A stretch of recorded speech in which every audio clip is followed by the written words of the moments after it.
Hello दोस्तों, welcome to my YouTube channel study board. ये जो क्वेश्चन है ये ट्रिग्नोमेट्री का क्वेश्चन है, बहुत प्यारा सा क्वेश्चन है। ये जो क्वेश्चन कह रहा है if sec alpha equals to 5/4, ठीक है। सेक एल्फा कितना दे रखा है? 5/4। बड़ा प्यारा सा क्वेश्चन है।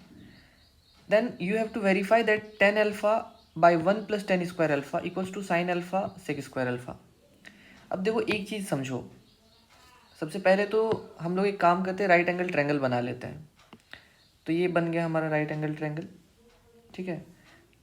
अब क्या है, यहाँ पे एंगल क्या दे रखा है? एंगल दे रखा है अल्फा। एंगल क्या दे रखा है? अल्फा दे रखा है। तो हम लोग क्या कर लेते हैं, इसको अल्फा बोल देते हैं, ठीक है। अब हम लोग रैंडमली अपने हिसाब से एक ट्रायंगल बना लेते हैं। सपोज करो ए बी सी, मैंने बी को 90 डिग्री कह दिया, कोई दिक्कत नहीं है। अगर ये 90 डिग्री है तो ये हो जाएगा हाइपोटेनियस। अगर ये अल्फा है तो ए बी हो जाएगा हमारा परपेंडिकुलर, जो बच गया वो बेस, ठीक है। अब देखो बात ये है कि सेक अल्फा दे रखा है और हमें पूछा है टेन अल्फा साइन अल्फा। तो इस राइट एंगल ट्रायंगल के हेल्प से देखो, सेक अल्फा जो होता है वो h/b होता है। मतलब h और b हमें पता है, p हमें निकालना पड़ेगा। तो चलो सबसे पहला काम क्या कर लेते हैं, हम लोग p निकालते हैं। तो कैसे निकालेंगे? सबसे पहले तो यहाँ पे गिवन क्या है कि सेक अल्फा इक्वल्स टू 5/4 दिया हुआ है, और हम लोग जानते हैं कि सेक अल्फा चाहे सेक थीटा जो होता है वो h/b होता है। मतलब h हो गया हम लोगों का 5 और b हो गया हम लोगों का 4। मतलब h हो गया हम लोगों का 5 और b जो हो गया वो हम लोगों के लिए 4 यूनिट हो गया। चलिए बहुत बढ़िया। अब हम लोग क्या कर लेते हैं, हम लोग in triangle A B C right angle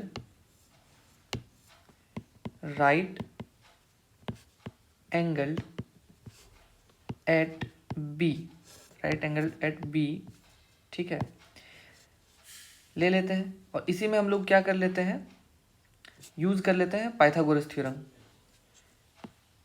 using PGT तो क्या हो जाएगा, AC² equals to AB² plus BC²। हमें निकालना क्या है? AB निकालना है। तो AB को हम लोग लेफ्ट हैंड साइड की ओर ले आते हैं और BC को AC² से माइनस करा देते हैं, तो ये हो गया।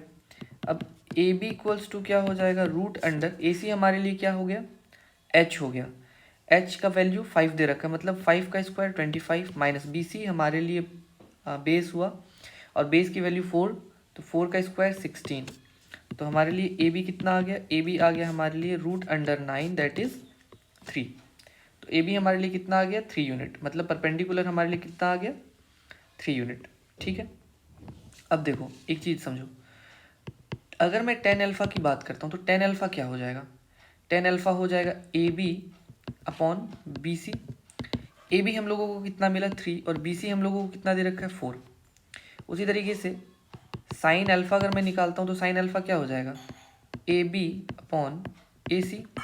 AB कितना दे रखा है, 3, और AC हम लोगों ने देखा है 5, ठीक है।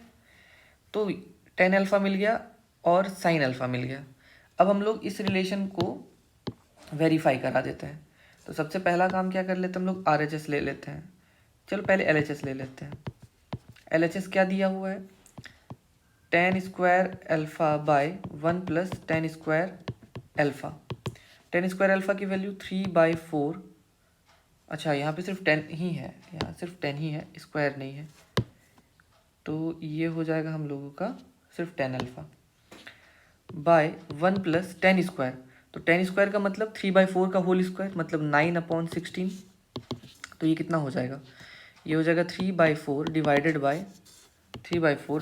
बाय 16। अगर हम लोग एलसीएम लेते हैं तो 16 + 9 कितना हो गया, 25/16। तो ये हो जाएगा 3/4 × 16/25। 4 4 जा 16, the result will be 12/25। LHS हम लोगों का 12/25 आया। तो RHS भी वही रहना चाहिए। चलिए देखते हैं RHS क्या है। अगर हम लोग RHS देखते हैं तो RHS दिया हुआ है sine alpha sec alpha. Sine alpha कितना है भाई, 3/5, और सेक अल्फा तो हमें दिया ही हुआ है 5/4। तो हम लोग देखेंगे कि ये हो जाएगा 5/4, 3/sin 3/5 divided by 5/4। The result will be 3/5 into 4/5। तो देखो ये भी 12/25 ही आया। तो हम लोगों ने क्या देखा कि जो LHS है और RHS है दोनों क्या हो गया, बराबर हो गया। LHS और RHS दोनों क्या हो गया, अरे LHS और RHS जो हो गया दोनों क्या हो गया, बराबर हो गया।